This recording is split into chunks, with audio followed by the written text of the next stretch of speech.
What is Asim Munir thinking is the headline of our column this week. And it's a good question.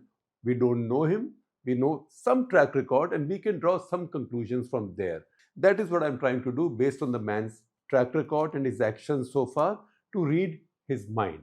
Nobody can be sure why a Pahalgam level of provocation was made and at this time or precisely on this date, which is 22nd of April of this year. We can, however, make some educated analysis and add some two and twos. The first piece in this jigsaw is the 16th April speech by General Asim Munir that we've spoken about in the past. The bombast over the two-nation theory and Islamic history apart, the relevant element was the reference to Kashmir and the claim that it is our jugular vein, we will not forget it. Kashmir as the jugular vein or Sharak is the standard fare of Pakistan studies, a compulsory subject in Pakistani curriculum, school and college curriculums, especially college. But a Pakistani chief had not made such a loud commitment on Kashmir for years. I'd read it as Munir bringing Kashmir back on the agenda. The tone reflected anger, desperation, and, if I may add, alarm, as if he was alarmed by something. Why alarm? Think another date. India was to launch the Vande Bharat Express between Delhi and Srinagar via Katra on 19th of April, and Prime Minister Narendra Modi was expected to be there. That the inauguration was postponed because of bad weather is besides the point. Munir did not know this while making this speech. This train, the coming out party of Naya Kashmir, brought in that urgency, desperation, and, if I may add, alarm. He had to do something now. Things have been stabilizing in Jammu and Kashmir over the past 3 years. A peaceful election has been held with much participation. Normalcy reflects in the tourist numbers steadily rising to 2.95 million, that is 29,50,000 in 2024, and estimated to go well over 3.2 million in 2025. You know how critical peace is for tourism to flourish? It is central to Kashmir's economy as well. This is evidenced in the boom in hotel and resort building across the valley and especially in and around Pahalgam. There was literally scores of new facilities coming up there. Tourism, however, is only one, if a more visible aspect. If you see this with the boom in education, young Kashmiris going for education and work across the country, it all pointed to a healing of hearts. For nearly 8 decades, Pakistan had raised the scare of demographic change in the valley through Indian settler colonization or the import of non-Kashmiris to settle them in Kashmir Valley. Now, Kashmiris were going and settling all across India. Any sign of normalcy in the valley is the Pakistani establishment's nightmare. This had become more than a mere sign, a writing on the wall. Their expectation of a perpetual rebellion after 5th August 2019 has been belied. It must have been galling for the Kashmir is our destiny crowd in the GHQ in Rawalpindi. It's been argued, and with some logic and wisdom, that his predecessor, General Qamar Javed Bajwa, had reconciled with this. He was not the first in the succession of Pakistani military leaders. Several of them in the past have taken a similarly realistic and mature view. They saw no future for Pakistan in constant warfare with India. They were all patriotic Pakistanis who firmly believed that it was in the interest of their country to accept the reality and, and that a better relationship with India serves their interest better. That's why Bajwa worked the back channel with India to establish a fairly robust ceasefire on the line of control, or the LOC. On a 1988-89, I think I'd gone for the SAARC summit in 1988 December and stayed on in Pakistan for more reporting. On that reporting visit to Pakistan, Air Chief Marshal Zulfikar Ali Khan, who served as the PAF chief between 1974 to 78, said that the sooner my country realizes that it cannot take Kashmir through means military, diplomatic, or political, the better it is for us. Khan was an honorable professional who resigned in protest against Zia overthrowing Zulfikar Ali Bhutto and later served as Pakistan's ambassador to Washington. This quote was published in my story in the 31st January 1989 issue of India Today magazine. Since then, we have seen multiple top military commanders make the same point. Munir, we can now surmise, must have chafed, seeing these as capitulation but also contrary to the spirit of the already scripted destiny.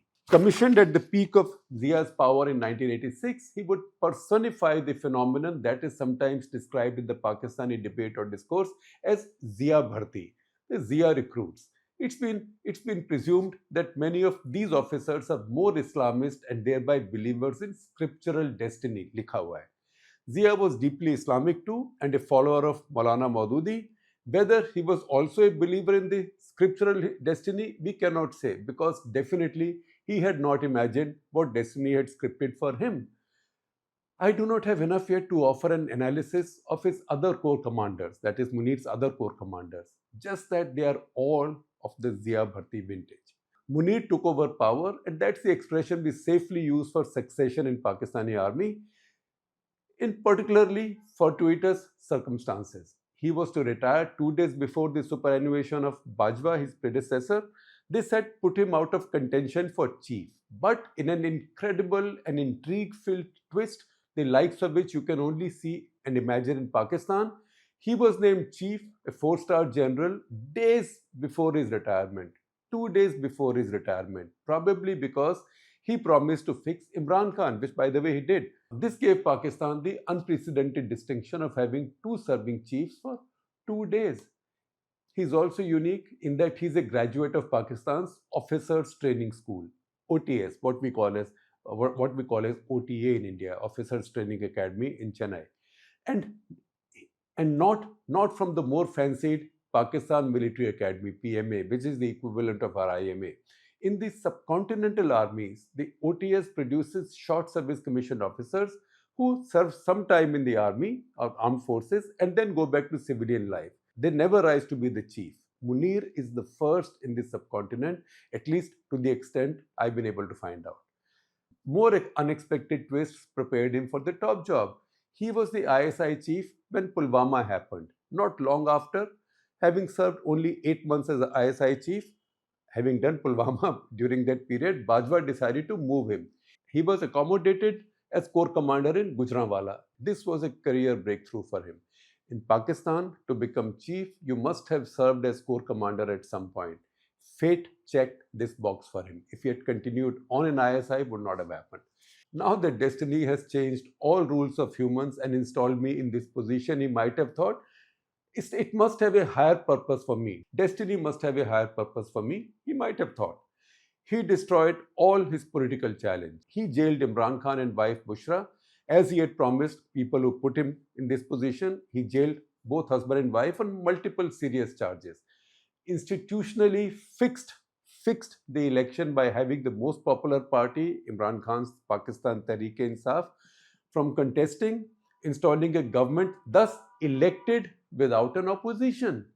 In this coup, without staging one, Munir squashed all other possible challenge by getting a string of amendments railroaded into the constitution late into the night and pretty much rewrote the document. Important point, it raised the army chief's tenure from 3 years to 5, and who knows if things go right for him, who's going to deny him an extension even after 5 years? Chiefs in Pakistan have served longer than 5 years. Understanding the human mind is challenging enough for professional psychoanalysts.